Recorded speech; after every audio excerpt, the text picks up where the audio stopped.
Bonjour à tous. Avant de parler des actualités de la semaine, je vais d'abord parler du planning des vidéos. Comme vous l'aurez peut-être remarqué, il n'y a pas eu de vidéo actualité la semaine dernière, et cela pour deux raisons. D'abord, c'est la sortie du point culture sur Rascal Does Not Dream, et la deuxième, c'est parce qu'actuellement je suis en vacances, donc j'ai le temps de faire ces vidéos, mais c'est bientôt la fin de ces vacances, donc je dois me préparer à la suite, et j'ai décidé que faire une vidéo actu par semaine, ce serait trop compliqué si en plus je dois faire des points culture. C'est pour ça qu'à partir de maintenant, les vidéos d'actu parleront de 2 semaines à la fois et seront entrecoupées d'un point culture ou d'une pause. Du coup, comment je vois le planning, ce serait semaine 1 et 3 des vidéos d'actu des 2 semaines passées et semaine 2 et 4 un point culture, que ce soit un nouveau ou un ancien remis au goût du jour ou une pause, en ayant toujours un objectif de sortir un point culture par mois. C'est parti pour les actualités de la semaine du 22 et 29 juillet 2024. Comme annoncé dans la dernière vidéo, il n'y a pas de grosse sortie vu qu'on n'est pas encore à la mi-août, donc on va directement passer les parutions de la semaine pour arriver aux annonces côté manga et animation. Donc on va commencer par les annonces côté manga. Et on commence par une communication qui était très attendue par les amateurs de manga en France, c'est celle de l'éditeur Nueve Graphics. La dernière communication de l'éditeur, ça a remonté à début mai, avec le planning des sorties du mois qui ne comportait que 3 sorties, et depuis c'était le silence radio. Et ça avait inquiété beaucoup de personnes parce que cet éditeur a beaucoup de licences, et voir que seulement 3 sorties étaient prévues pour le mois et plus aucune communication derrière, ça commençait à devenir très inquiétant. Ça avait donné lieu à beaucoup de spéculations et de rumeurs, et j'ai demandé à ma libraire si elle pouvait avoir plus d'infos du côté de son reprêt, et les infos que j'ai eues, elles confirment la communication officielle que vient de faire Nueve Graphics, c'est-à-dire qu'ils sont en pleine restructuration pendant l'été, et qu'il devrait revenir vers septembre-octobre. On va devoir encore attendre un petit peu pour savoir si cette restructuration a été efficace et si elle sera pérenne sur le long terme ou même le court terme, mais en tout cas, je vous tiendrai informé.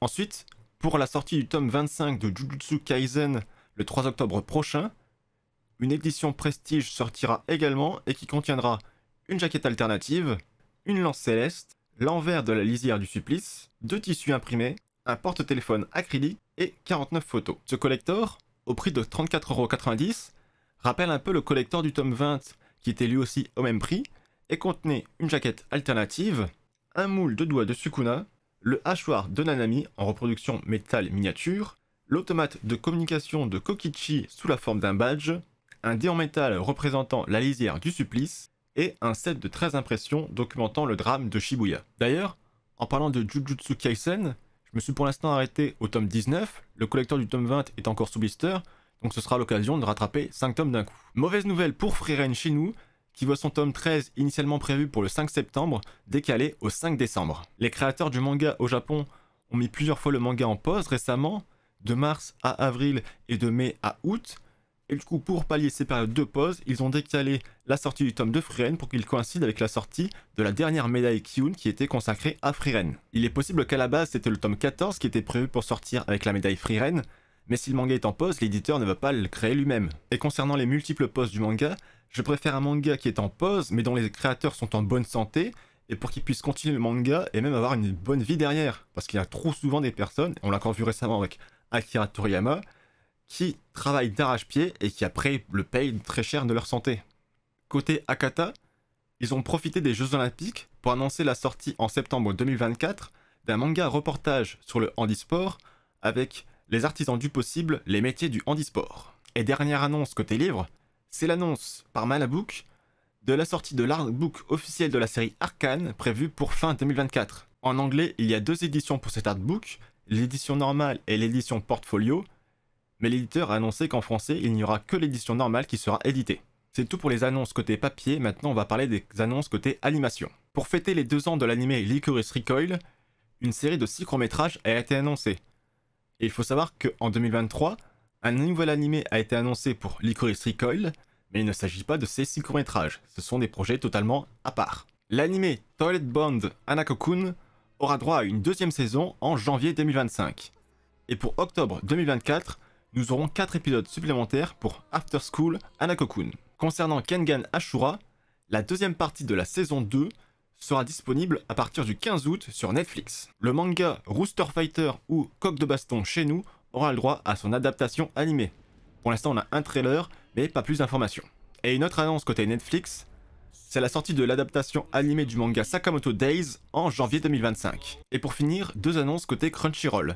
La première, c'est la sortie au cinéma en France le 19 novembre prochain du film d'animation Trapézium, le nouveau projet du studio d'animation Cloverworks dont on a parlé récemment et à qui on doit les animés Rascal Does Not Dream, Spy Cross Family ou encore Bocchi the Rock. Et la deuxième annonce concerne la saga Rascal Does Not Dream, comme quoi j'ai toujours un talent fou pour tout ce qui est timing. Nous avons plus d'informations sur le prochain arc de la saga, l'arc de l'université dont j'avais parlé. Donc déjà il s'agit d'un animé et pas d'un film d'animation. Il sortira en 2025 et sera intitulé Rascal Does Not Dream of Santa Claus, qui est le même nom que le 13e tome du light novel. C'est tout pour les annonces et on va maintenant parler des visionnages. Et cette semaine ça a été un peu particulier. J'ai voulu tester le manga numérique, du coup je me suis abonné à Isneo et à Manga Poyo pour voir si c'était après possible et envisageable de passer certaines séries en numérique pour avoir un petit gain de place parce que là ça commence à craquer. Et ça tombe bien car dans l'abonnement Isneo, il y a une série que j'avais vue à ma librairie qui m'intéressait depuis longtemps mais que je n'ai pas acheté car c'est une BD et si je commence à acheter des BD, je vais déclencher une guerre mondiale dans la maison, donc je me suis dit que c'était l'occasion parfaite. Et cette série c'est Cartago. Et je trouve assez compliqué de le pitcher facilement. Donc déjà Cartago, c'est le nom d'une multinationale qui est spécialisée dans l'extraction de ressources fossiles. Leur plus gros gisement sur l'archipel de plateformes offshore de Sedna, et qui représente 90 milliards par an, est en train de se tarir, ce qui les contraint à creuser encore plus profond dans l'océan. Sauf que l'équipe envoyée pour ces forages a disparu mystérieusement. Donc ils envoient plusieurs équipes pour essayer de les retrouver, sans succès, et demandent à une des équipes de plonger encore plus profondément, et c'est là qu'ils trouvent une grotte. Ils explorent plus profondément cette grotte, et trouvent la raison pour laquelle l'équipe de forage a disparu, et cela au prix de la vie de deux de leurs membres, un mégalodon. Pour éviter de stopper toute exploitation du site de Sedna, qui est leur plus rentable, la Cartago va tout faire pour étouffer l'affaire et étouffer la découverte du fait que les mégalodons sont encore vivants sur Terre. Sauf qu'on se rend compte à la lecture des pages que ce n'est pas du tout la première fois qu'un mégalodon remonte à la surface. Et c'est à cause d'un élément déclencheur que ces événements vont être de plus en plus fréquents et qui vont bouleverser tout l'écosystème. Du coup, cette série va parler de mégalodons, de cryptiques, d'écologie, de fin du monde, de civilisations antiques et potentiellement disparues, et tout ça de manière intelligente et crédible. Pour l'instant, il y a 14 tomes et ces tomes sont découpés en cycles. Le premier cycle correspond aux 5 premiers tomes, le deuxième cycle aux 5 tomes suivants, et ces deux cycles correspondent pour moi à l'histoire principale. Ensuite, nous avons eu 2 tomes qui sont le cycle sur le passé d'un des personnages importants de l'histoire, et les 2 d'après sur la suite d'un des personnages. Et ce n'est pas fini car le 15e tome est prévu pour octobre, et j'ai vu en lisant Cartago qu'il y avait aussi des spin-offs, Cartago Adventure, qui se concentrent sur les expéditions d'un personnage principal, London Donovan, dans sa quête des cryptides. Côté dessin, c'est magnifique, et je trouve souvent que les doubles pages sont à couper le souffle, et je trouve l'histoire très prenante, même si à la fin du tome 14, je suis un petit peu perplexe, vu que c'est une fin très abrupte, qui annonce en plus que c'est la fin du cycle, et pour moi, c'est comme s'il manquait un bout de film. Si vous êtes fan de requins ou de fonds marins, foncez sur cette série, et si jamais un jour je fais un point culture sur une BD, ça sera sans doute le premier point culture. Et je vais en profiter pour faire un point sur mon expérience Isneo, que ce soit sur téléphone ou sur ordinateur. Pour cette série, la fonction Easy Comics était active.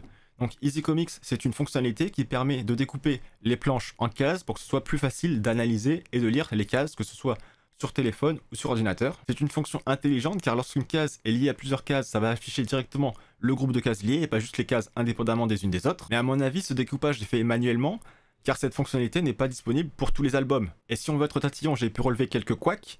Par exemple, un astérix dans une bulle qui fait référence à une phrase mais on ne voit que le haut de cette phrase en bas de la case, dans la version Easy Comics, ou le contour d'une bulle de la case d'à côté qui empiète sur la case qu'on est en train de lire, et on se demande si ces deux cases sont liées, alors qu'en fait non. Mais vu qu'on ne sait pas, on a cette petite appréhension. Côté utilisation, que ce soit sur téléphone ou sur ordinateur, ça a été très bien pensé. C'est très facile avec un double clic de passer du format page Easy Comics au format page classique, ou même d'activer le format double page. Par contre, j'ai constaté que la lecture en mode Easy Comics prend plus, voire beaucoup plus de temps que la lecture en page classique, et c'est peut-être lié au fait de devoir scroller ou cliquer à chaque fois qu'on veut changer de case. Et bémol côté téléphone, lorsqu'on n'a pas une grosse connexion ou qu'on perd la connexion, des fois il arrive à retrouver la page où est-ce qu'on était, mais des fois il nous remet à la première page et on doit essayer de retrouver où est-ce qu'on était. Et lorsque ça nous remet à la bonne page avec la fonction Easy Comics activée, ça ne nous remet pas à la case où on était, mais à la première case de la page. Personnellement, j'ai actuellement un problème avec mon abonnement. Donc j'avais fait la période d'essai et j'étais très satisfait, du coup je voulais continuer. Mais au lieu de me débiter de 9,99 €, ils m'ont débité de 11,29 $. Pourquoi en dollars, je n'en ai aucune idée, mais ce qui fait qu'avec le taux de change de ma banque, car j'ai payé avec un compte qui était en euros, plus la commission pour chaque frais de transaction entre euros et dollars, C'était la double peine et je m'en serais bien passé. Déjà que 9,99 €, on est plus proche des 10,91 $, mais surtout j'ai un compte Revolut qui est prévu pour tous mes achats en dollars, pour pas avoir ces frais de transaction et de change exorbitants. Du coup j'ai envoyé un mail au support et j'attends leur réponse.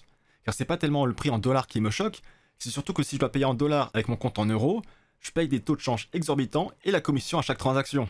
Et j'aimerais éviter. C'est tout pour les actualités de la semaine. Si tout se passe bien, le prochain point culture sortira la semaine prochaine et sur un ancien point culture textuel remis au goût du jour, avec pour thème les nanars de l'été. Je vous en dis pas plus. J'espère que cette vidéo vous aura plu et on se retrouve bientôt pour une prochaine vidéo. Salut!